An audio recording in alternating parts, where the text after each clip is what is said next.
Are GMOs safe? That's a question that's on everybody's mind right now. Whether they're young, they're old, mother, father, grandmother, everyone is asking it. But the answer is pretty simple.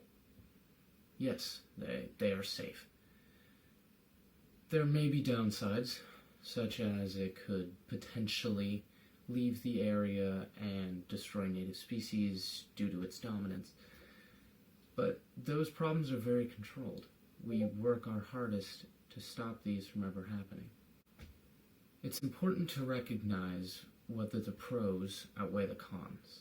In this case, the pros are you can use less water, you can use less harmful pesticides, you can produce more food in smaller times and with less land. All of this equals more people being fed. However, you have the cons of potentially cross-contamination. That's about it.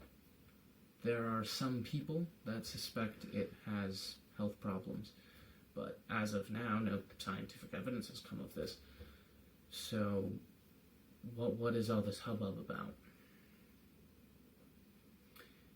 Really, it comes down to a fear of scientific intervention and a propensity to believe that what nature intended is what is best or what is healthiest.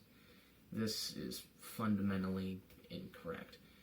It's a very common belief, and anyone who holds it, I'm not attacking them personally.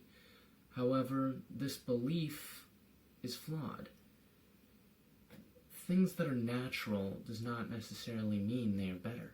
We have homes and computers and technology and the internet.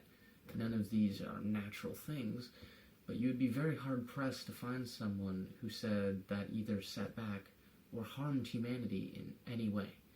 No, it was definitely a positive for humanity. Genetically modified organisms are no different. They have many upsides and very few downsides, and the downsides they do have are very minimal compared to what could be given to us. Now, there is the next question. How do GMOs relate to veganism? The answer is actually pretty simple. Veganism stems from the belief in a lack of suffering and a continuation of life. We celebrate the fact that us personally can continue and make better other people and other animals' lives and ease their suffering. Through GMOs, we're able to produce more food. More food we can then give to people. These people's suffering is then eased because they have food, and food is good for everyone. I eat food, I'm sure you eat food, I'm sure you love food. So how could this ever be a problem?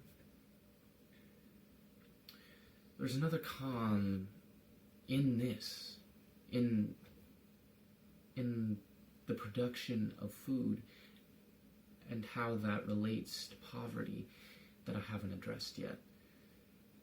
By having genetically modified crops die after one season and not be able to reproduce, which is what they do in order to prevent cross-contamination, this creates an unfortunate cycle.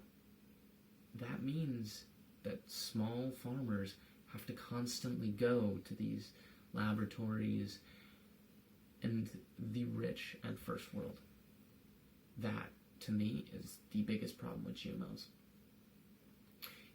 It's not an intrinsic problem with the GMOs themselves, but where they have to go to get these GMOs. Anything that puts food in the hands of the rich and takes it away from the poor will elevate the divide. I'm not saying by any means that this means we should be against GMOs. No, exact opposite. I'm very in support of GMOs. However, governmental regulation is necessary.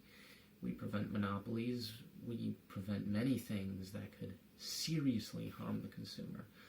And I see nothing harming the consumer more than a lack of food production. In essence, GMOs are a hotly debated subject. Many people have many different stances and views on it, but in the end, that's all it is. Many different views.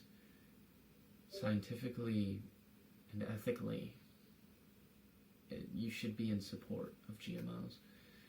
It is by no means dangerous, and it can only help the world.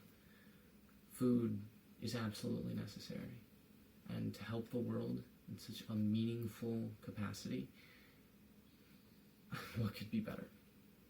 The world should go on, and the world can go on with genetically modified organisms.